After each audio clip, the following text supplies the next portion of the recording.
La révolte gonfle en Iran. Les manifestations contre le régime des mollahs et la vie chère, qui ont débuté le 28 décembre, sont en train de s'étendre à tout le pays. D'importantes manifestations ont eu lieu à Téhéran et de nombreuses grandes villes du pays, jeudi 8 janvier, au cri de « Liberté, liberté », mort au dictateur ou mort à Khamenei, en référence à l'ayatollah Ali Khamenei, guide suprême de la République islamique, à tel point que celui-ci a dû réagir à la télévision d'État.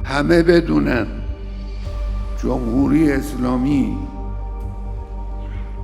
با خون چند صد هزار انسان شریف روی کار آمده در مقابل کسانی که تخریبگرند جمهوری اسلامی کوتاه نخواهد آمد.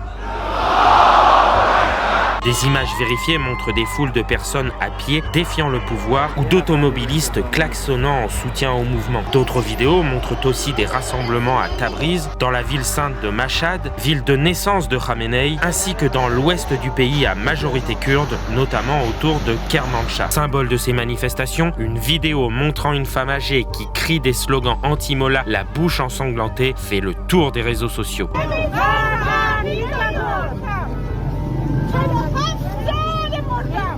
La République islamique est d'ailleurs critiquée par des ONG pour sa répression contre le mouvement. Elles accusent les autorités d'avoir ouvert le feu sur des protestataires, faisant des dizaines de morts depuis le début de la contestation le 28 décembre. Celles-ci craignent d'ailleurs que le bilan est pire. Le fils de l'ancien Shah et figure de l'opposition en exil, Reza Pahlavi, a exhorté vendredi à une nouvelle démonstration de force dans les rues afin d'amplifier la mobilisation et affaiblir davantage le pouvoir répressif du régime. Ces manifestations sont les plus importantes en Iran depuis celle survenue après la mort en 2022 de Mahsa Amini, arrêté pour un voile prétendument mal ajusté. Ali Khamenei voit lui dans ces manifestations la main des États-Unis.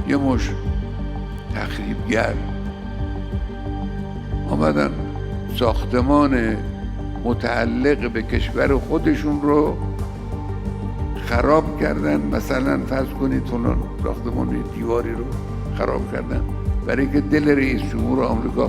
Il a accusé Donald Trump d'avoir les mains tachées de sang de plus d'1 millier d'Iraniens dans une référence apparente à la guerre de 12 jours déclenchée en juin par Israël et à laquelle les États-Unis s'étaient associés. La veille, le président américain avait de nouveau menacé de frapper très fort l'Iran si les autorités réagissaient en tuant des manifestants et être prêt à intervenir militairement. De son côté, l'Union européenne a dénoncé une violence inacceptable du régime par la voix de son porte-parole pour les affaires étrangères, appelant aussi Téhéran à respecter la liberté d'expression et à rétablir l'accès à Internet pour les Iraniens.